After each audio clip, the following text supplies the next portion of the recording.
नमस्कार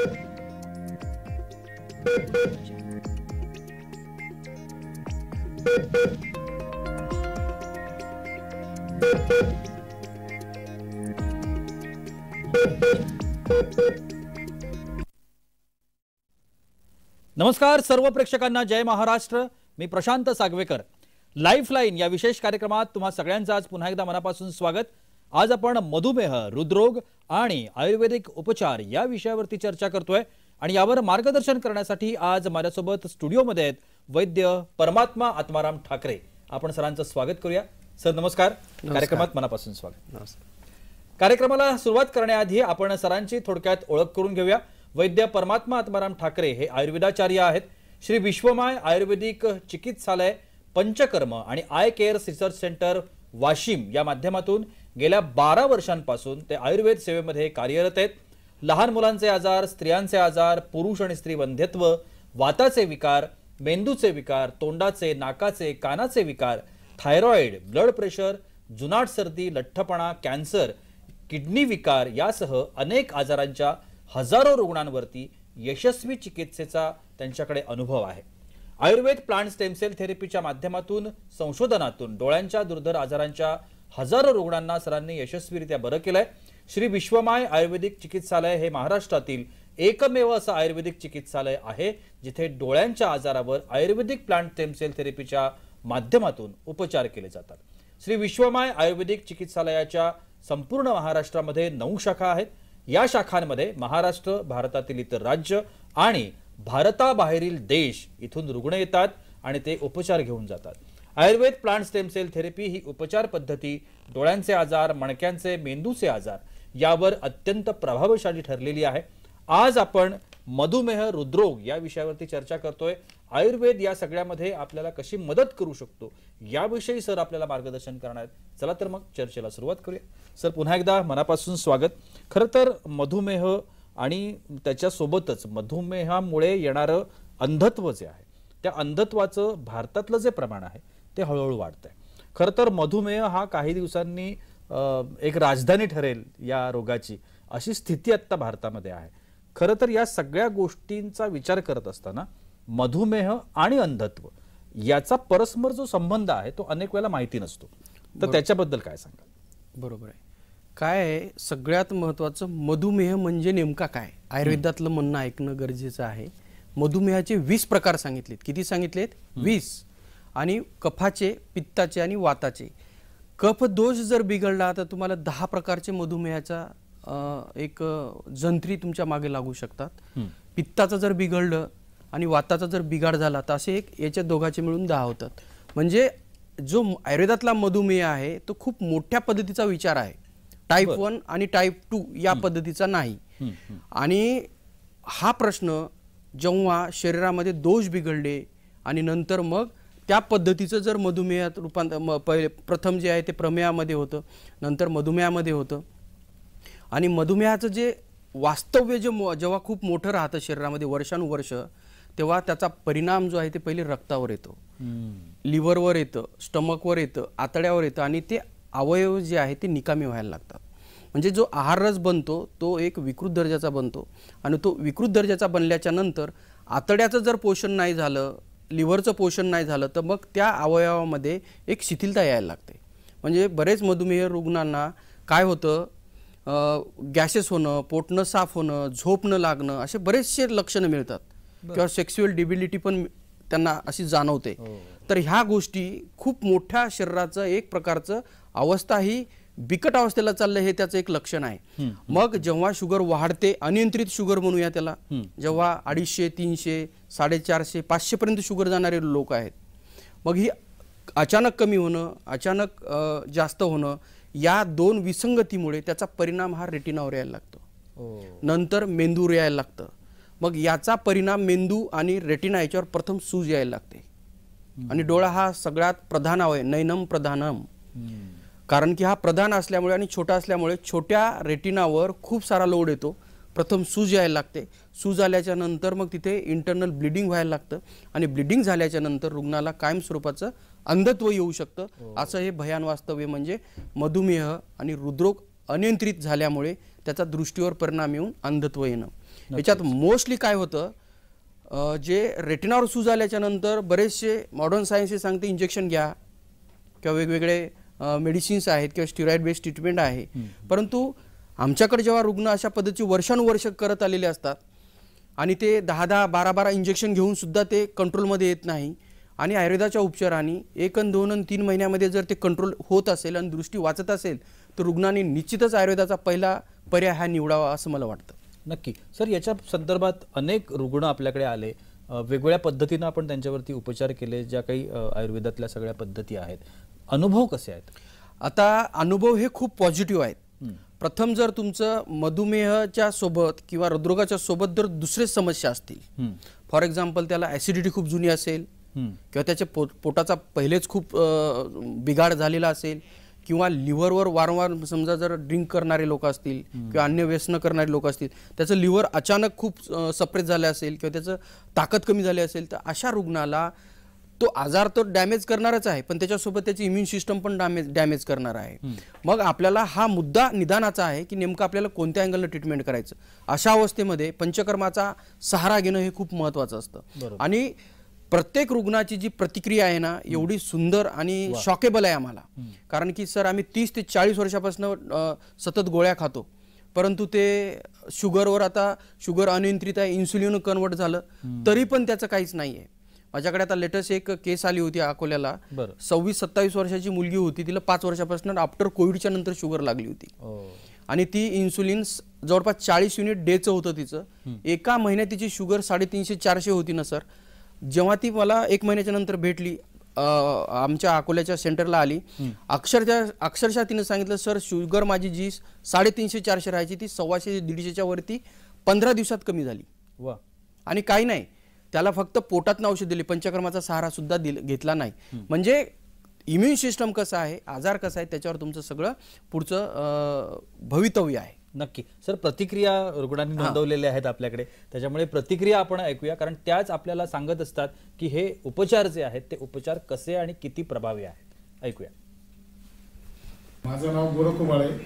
मला डोळ्यांचा प्रॉब्लेम होता. मी एक दिवस झोपलेलो होतो. सकाळी उठतो मला बिलकुल डोळ्याला दिसत नव्हतं.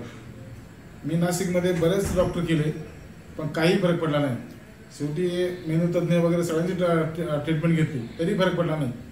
शेवटी मी के मेहता डॉक्टर कुलाब्याला त्यांच्याकडे गेलो होतो. त्यांनी सगळ्या नॅचरल गेली पुन्हा ती येणं शक्य नाही आता. पण नंतर मला मी बघितलं नेटवरती तर मला डॉक्टर ठाकरे यांचा ॲड्रेस मिळाला. मी तिथं आलो. गेले 2 महिने माझी ट्रीटमेंट चालू आहे. आता मला खूप फरक पडलेला आहे. काय काय फरक पडला ते सांगा. माझी डोळ्याची काय समस्या होती आणि डाव्या डोळ्याची काय समस्या होती? डावा डोळा मला बिलकुल ब्लँड झाला होता, बिलकुल अंधार होता. आता त्याला मला 2 महिन्यात बऱ्यापैकी नजर आली, जवळपास 25% नजर आली. आणि उजव्या डोळ्याला मला मृत्यूबिंदू सांगितला होता, तर त्याचा जवळपास 40-50 हजार रुपये खर्च सांगितला डॉक्टरांनी नाशिकच्याच. पण या डॉक्टरांकडे आल्यामुळे माझा मृत्यूबिंदू सुद्धा पूर्णपणे बरा झाला. आणि जी डोळ्याची दृष्टी केली होती त्याच्यात पण आली. हो. दुसरा प्रश्न असा आहे की जी बीपी किती राहत होती तुमची? बीपी माझी जवळपास 240 वर गेली होती. मी ऍडमिट होतो 15 दिवस बर सुयस हॉस्पिटलला. आता किती राहते बीपी? आता माझा 140 वर जात नाही. खरं तर अशा पद्धतीनं जेव्हा जे उपाय आहेत, आजारावरती होणारे जे उपाय आहेत ते जेव्हा आपल्याला पूर्णपणे त्या आजारातून बाहेर काढतात, तेव्हा त्याच्यातून मिळणारं जे एक समाधान आहे ते समाधान खरंच खूप महत्त्वाचं ठरतं असं मला वाटतं. जे जसं आता मी म्हटलं विषयामध्ये की हृदरोग सुद्धा आजचा आपला विषय आहे, तर हृदरोग, बीपी या गोष्टींमुळे ब्रेन स्ट्रोक बसतो अनेक वेळेला आणि त्या ब्रेन स्ट्रोकमुळे दृष्टीवर परिणाम झाला आणि मग तुमच्याकडे आले आणि मग तुम्ही स्टेम सेल थेरपीचा वापर केला, असं अनेकदा झालेलं आहे. तर हा जो एक वेगळा विषय आहे त्या संदर्भात काय सांगता येईल? काय माहिती आहे का, जेव्हा ब्रेन स्ट्रोक होतं ना तर काय होतं, आतमधलं जे 3 लेअर आहेत ब्रेनचे, त्याच्यात इंटरनल म्हणजे एकदम आतला भाग, एकदम मिडल पार्ट आणि लास्ट पार्ट.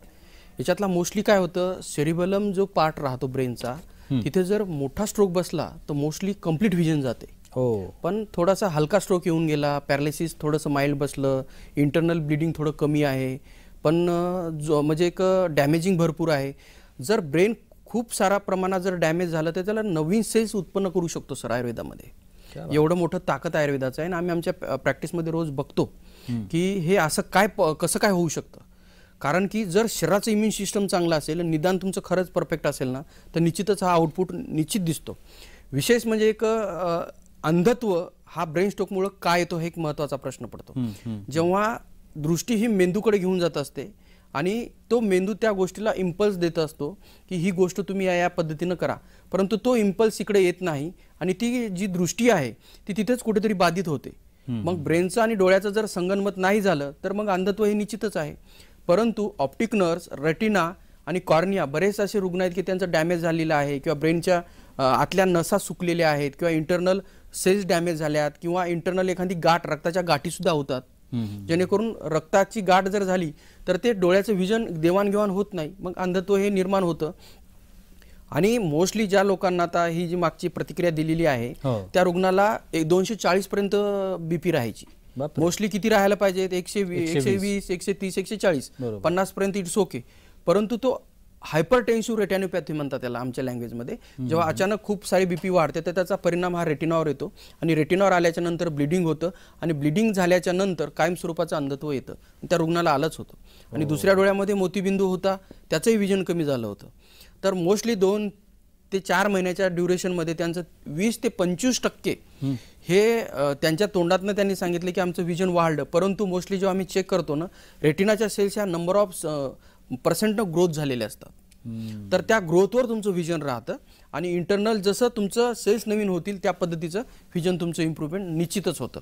नक्की. आणि सगळ्यात महत्त्वाचं हृदयरोगाच्या संदर्भामध्ये आपण पाहतो की अगदी 5, 8, 12 एवढ्या वर्षांपासून जी लोक त्रस्त आहेत, मग तो हृदयरोग असेल किंवा मधुमेह असेल, परिणाम होतो हे तर तुम्ही आता सांगितलं, पण त्यांनी नेमकी काय काळजी घ्यायला पाहिजे आणि पुढचं जे त्यांचं आयुष्य आहे, जे काही त्यांना मिळालं आहे, ते व्यवस्थित जाण्यासाठी त्यांनी काय करायला पाहिजे? बरोबर.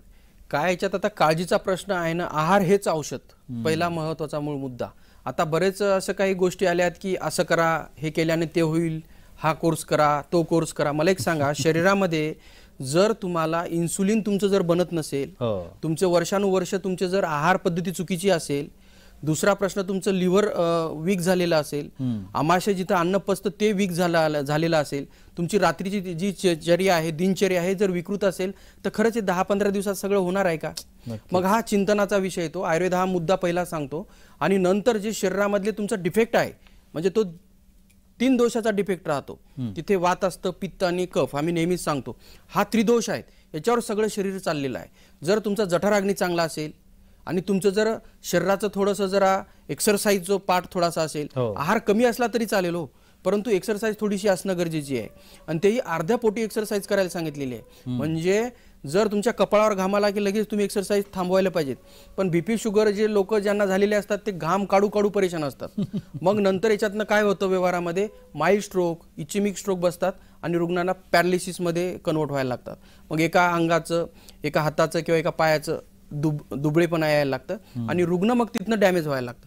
म्हणजे आतमध्ये मेंदूवर सूज असते, इन शॉर्ट हृदयावर सूज असते आणि किडनीवर पण सूज यायला लागते. हे मधुमेह आणि हृदरोग या दोन्ही गोष्टीचा असा या त्रिमर्मावर इम्पॅक्ट यायला लागतो. म्हणून काळजी एवढंच घ्यायची, आयुर्वेदाची कास धरायची आणि पुढे थोडा वेळ लागेल पण मुळापासून हद्दपार होणं हे निश्चितच गरजेचं आहे. नक्कीच. सर, या संदर्भात काही अनुभव आपल्याकडे आहेत ना? एक रुग्णाची आता आपण एक प्रतिक्रिया बघूया आणि त्यानंतर मग त्याच्याबद्दल आपण बोलूया. निश्चितपणे सरांकडे आलेला हा रुग्ण होता आणि त्याच्यावरती कशा पद्धतीने उपचार केले गेले आणि त्यानंतर त्यांना काय अनुभव आला, आपण त्याच्यात सोडून ऐकूया.